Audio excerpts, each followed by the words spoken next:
ওমানে কর্মীদের জন্য ন্যূনতম মজুরি 400 রিয়াল করার প্রস্তাব সক্রিয়ভাবে বিবেচনা করছে দেশটির সরকার। বিষয়টি জানিয়েছেন শ্রমমন্ত্রী ডক্টর মাহাদ বিন সাইদ বাওয়াইন। তবে প্রবাসী কর্মীদের বদলে এই সিদ্ধান্তে বরং ওমানিরাই উপকৃত হবেন।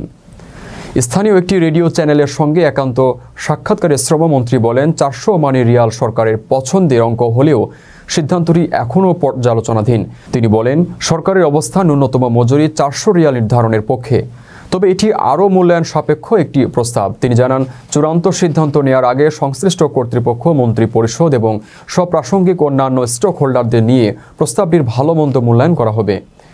যোগ্যতা নির্বিশেষে ওমানিদের জন্য বর্তমান ন্যূনতম মজুরি 325 রিয়াল। সেই অঙ্কটা আরও একটু বাড়ানোর বিষয়ে পরিকল্পনা চলছে।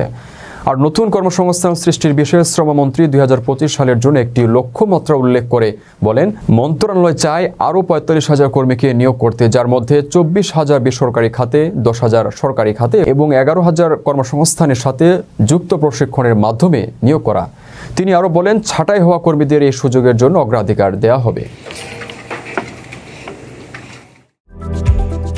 আকর্ষণীয় রেট ও দারুণ সব ডাটা বান্ডেল পেতে আজই ব্যবহার করুন ফ্রেন্ডলি সিম।